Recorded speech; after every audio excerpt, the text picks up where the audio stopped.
बिल्कुल सही कह रहे हो आप कि अध्यक्ष का सम्मान होना ही चाहिए। इसके साथ ही साथ क्या ये बात सही है कि संसद का अपमान ही होना चाहिए? आप अपने साथ वैसा ही बर्ताव दूसरों के साथ करिए जैसी अपेक्षा आप दूसरों से रखते हैं।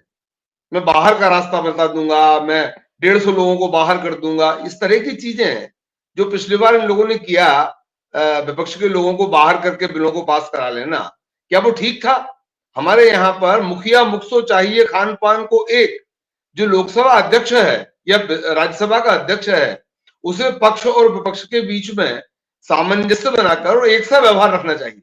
हमारे यहाँ पर विधि के समक्ष समता और विधि का समान संरक्षण संविधान में ही उल्लेखित है। तो जब तक आप सदस्यों के साथ सम्यक व्यवहार नहीं करेंगे, जब पक्ष और विपक्ष के लोगों के प्रति एक सा व्यवहार नहीं करेंगे, तब तक आप उनसे भी अपने सम्मान की अपेक्षा नहीं कर सकते। और इस तरह से हमारे यहाँ पर कहावत है फूफाजी हो जाना, मतलब बात बात पर रूठ जाना। मैं छोड़ दूंगा, छोड़ दो ना, कौन मना कर रहा है? थोड़ी देर के लिए क्यों, पूरे समय के लिए छोड़ दो। संसद तो लोकसभा राज्यसभा थोड़ी बंद हो जाएगी, भंग हो जाएगी। लेकिन विपक्ष के सांसदों का राज्यसभा से वॉकआउट करना और अध्यक्ष का ही वॉकआउट कर जाना, ये वॉकआउट करने है। तो ये व्यवहार एक अध्यक्ष के लिए शोभा नहीं देता। और जिस तरह से खेल पर ये बात हो रही थी, जिस तरह से खेल को लेकर, अंतर्राष्ट्रीय खेल को लेकर भारत की एक बेटी के प्रति जो वहां पर व्यवहार हुआ, वो अंतर्राष्ट्रीय खेल के कारण हुआ या भारतीय खेल के कारण हुआ या हमारे प्रशासनिक अधिकारियों की वजह से हुआ या बोकाट की वजह से भी हुआ, किसी भी कारण से हुआ हो, उस पर संसद में चर्चा इसलिए जरूरी थी क्योंकि ये राष्ट्रीय अभिमान और स्वाभिमान का विषय था। ऐसे में खेल की राजनीति और राजनीति का खेल अनादिकाल से एक लंबे समय से हिंदुस्तान में होता रहा है। आज उसी राजनीति और उसी खेल में हमारे देश का गौरव सामने आया है। ऐसे में संसद में चर्चा होना स्वाभाविक है और होना ही चाहिए। धनखड़ साहब का जिस तरह का बर्ताव पिछले वर्षों राज्यसभा में रहा अध्यक्ष के रूप में, उसमें एक बार उन्होंने अपने आप को जाट कह दिया था।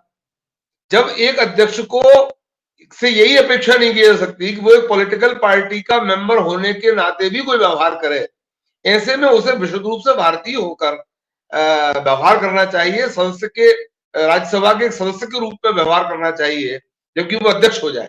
ऐसे में वो अपने आप को जाट कहने लगे, वो आरएसएस का अंधभक्त होकर बात करने लगे, ये शोभा नहीं देता। और इस तरह की तमाम सारी चीजें ही ये तय करती हैं कि अध्यक्ष के प्रति सदस्यों का बर्ताव क्या होगा। ऐसे में तो जिनके प्रति टीएमसी के सांसद के प्रति जो उन्होंने गुस्सा निकाला था, उसमें टीएमसी के सांसद की जितनी बात हम लोग सुन पाए, उसमें ऐसा कुछ नहीं उसने कहा था जिससे अपमान होता हो। और यदि संसद के बाहर कोई ऐसी चीज हुई होगी तो हमारे निगाह में नहीं है, लेकिन उसके भी दूसरे तरीके हो सकते थे। ये तरीका कि उसको मैं बाहर निकाल दूंगा और ये कर दूंगा वो कर दूंगा, ये तानाशाही पूर्ण रवैया रहा अध्यक्ष महोदय का। ये लोकतंत्र के लिए ठीक नहीं। भारतीय लोकतंत्र की परंपराएं जो है अभी तक की, वो इसकी अनुमति नहीं देती हैं। और आगे भी जिस तरह की परंपराएं आप गढ़ रहे हैं, ये लोकतंत्र के लिए ठीक नहीं। और आज का धनखड़ जी का व्यवहार कतई उपराष्ट्रपति और उनकी अध्यक्ष की गरिमा के अनुकूल नहीं है।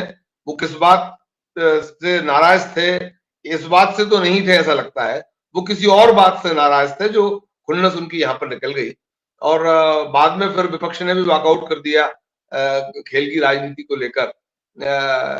कुल मिलाकर आज पूरा देश पिछले 2 दिनों से इस बात से चिंतित है कि हमारे देश की एक बेटी जो बड़ी मुश्किल से बड़े संघर्षों के साथ वहां पहुंची, इस देश की राजनीति ने, सत्तापक्षी राजनीति ने उस किस्म जो बर्ताव किया, उस बर्ताव के बाद उस पर जो प्रेशर रहा, उस प्रेशर के बाद भी वो वहां तक पहुंची।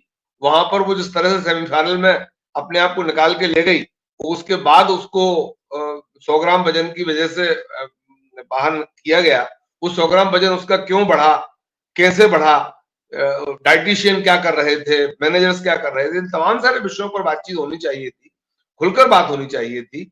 और वो संसद उसके लिए अप्रोप्रिएट फोरम है जिसमें ये बात हो सकती है। तो वहां पर बात न करने की जिद पर आमादा अध्यक्ष महोदय जिस तरह से फट पड़े, टूट पड़े, ये कतई गलत है। और न केवल वो उस पर फट पड़े, टूट पड़े, बल्कि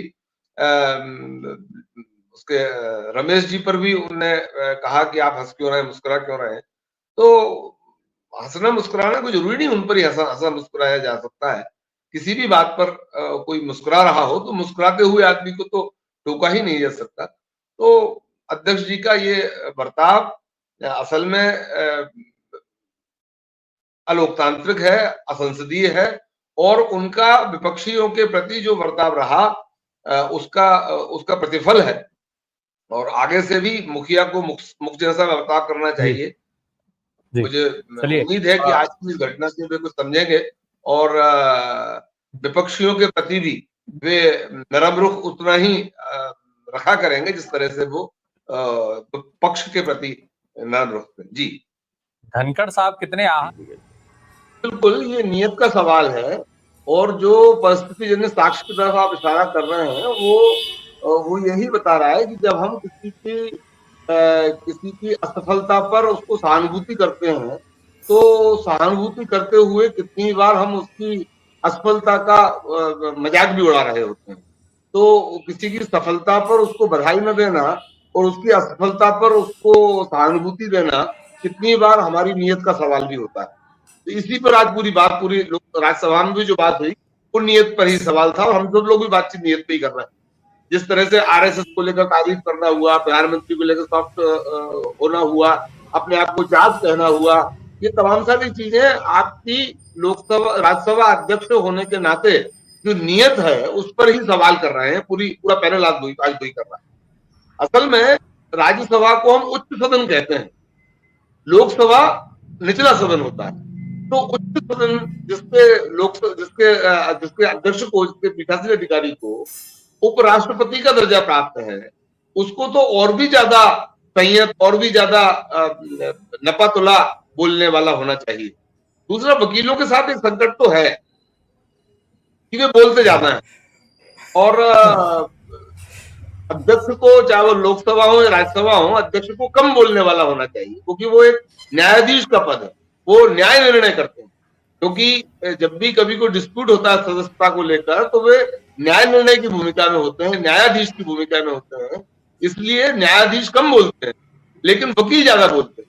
अब वकील को ही आप न्यायाधीश बना दोगे तो ये बड़ा बोलने का संकट तो है ही। तो जो लोग ज्यादा बोलते हैं उनसे गलत बोल जाने का भी संकट होता है। ये न बोलने वाले से कोई संकट ही नहीं है।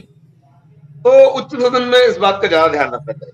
दूसरा, अभी चर्चा में किसी ने वेंकैया नायडू जी का नाम लिया था, वो कहाँ है आजकल? दिखते नहीं है, कहीं चर्चा में भी नहीं रहते। भारतीय जनता पार्टी के अध्यक्ष हुआ करते थे, उपराष्ट्रपति हुआ करते थे, वो राजनीति से संन्यास ले चुके हैं सर।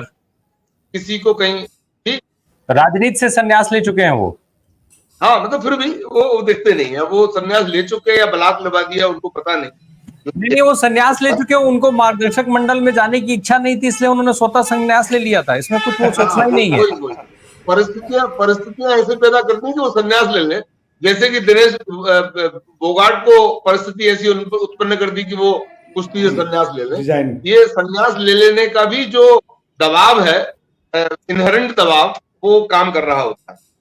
सोमनाथ चटर्जी अध्यक्षों में एक बहुत बड़े मील के पत्थर हैं जिनको हम हर बार जब भी राज्यसभा लोकसभा की बात करते हैं तो सोमनाथ चटर्जी हमेशा याद आते हैं। ठीक वैसे ही जैसे जब चुनाव आयोग की बात करते हैं तो हमारे याद आते हैं।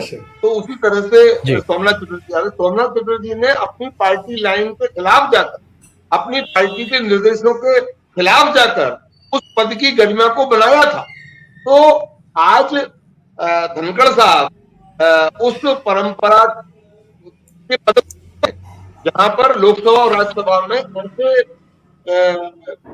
ऐसे प्रतीक हमारे पास रहे हैं, इसलिए अब के लोकसभा और राज्यसभा अध्यक्षों को इस बात का ख्याल रखना होगा कि हम किस परंपरा से आते हैं।